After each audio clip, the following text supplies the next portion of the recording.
নমস্কার দাদা, বাংলাহাট থেকে রিয়া বলছিলাম। বলুন। নমস্কার। হ্যাঁ, আজকে সকালে সল্টলেকের বিজেপির যে পার্টি অফিস তার বাইরে আপনার কিছু ছবি সহ পোস্টার পড়েছে, যেখানে দক্ষিণ কলকাতার বিজেপির তরফ থেকে দাবি করা হচ্ছে যে আপনার কোথাও গিয়ে সরাসরি তৃণমূলের সাথে একটা যোগাযোগ রয়েছে, তৃণমূলের দালাল বলেও আপনাকে কটাক্ষ করা হচ্ছে। কি বলবেন এই বিষয়ে? দেখুন দিদিভাই, আমি পোস্টার পড়েছে সেটা আপনাদের কাছ থেকে শুনতে পাচ্ছি। আমি এটুকু বলতে পারি, গত লোকসভা নির্বাচনে দক্ষিণ কলকাতা জুড়ে বিজেপির রেজাল্ট অনেক ভালো হয়েছে। ওয়ার্ডের পর ওয়ার্ড আমরা জিতেছি, বুথের পর বুথ জিতেছি।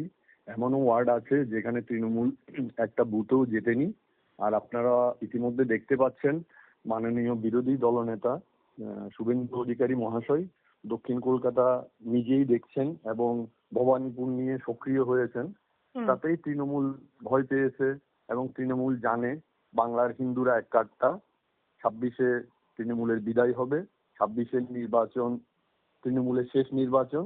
তাই তৃণমূলের লোকজন রাতের অন্ধকারে এই কাজটি করছে বলে আমি নিশ্চিত ভাবেই বলছি। আর তৃণমূলের কিছু সুবিধাভোগী নিউজ চ্যানেল এটা নিয়ে মারছে। দাদা, যে পোস্টার করেছে তার নিচে সরাসরি ভাবে লেখা রয়েছে যে এই পোস্টার যারা দিয়েছেন তারা দক্ষিণ কলকাতার বিজেপিরই সদস্য। তাহলে কি কোথাও আপনি দলের কোনো গোষ্ঠীদ্বন্দ্ব দেখতে পাচ্ছেন এখানে? আমাদের দলে কোনো গোষ্ঠীদ্বন্দ্ব নেই।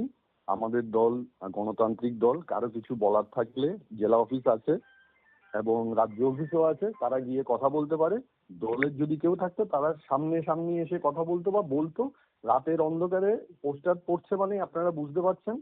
আর যারা মিডিয়া আছে রাতের অন্ধকারে কোথা থেকে খবর পাচ্ছে, কিভাবে তাদের কাছেই খবর যাচ্ছে বা তারা তৃণমূলের সুবিধাভোগী চ্যানেলগুলোই এটা নিয়ে মাতামাতি করছে।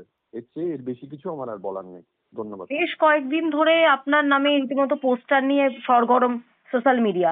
সেক্ষেত্রে কি দলের গোষ্ঠীদ্বন্দ্বকে ছাড়িয়ে আপনি কি বিরোধীদের কোনো ষড়যন্ত্র দেখতে পাচ্ছেন এখানে? একদম পুরোপুরি বলছি তো, এটা পুরোপুরি তৃণমূল থেকেই করা হচ্ছে। কারণ দক্ষিণ কলকাতায় তৃণমূলের জমি হারাচ্ছে। লোকসভা নির্বাচনের ফলাফল দেখলে, ওয়ার্ডের ফলাফল পর্যালোচনা করলে, বুথের ফলাফল পর্যালোচনা করলে। ধন্যবাদ।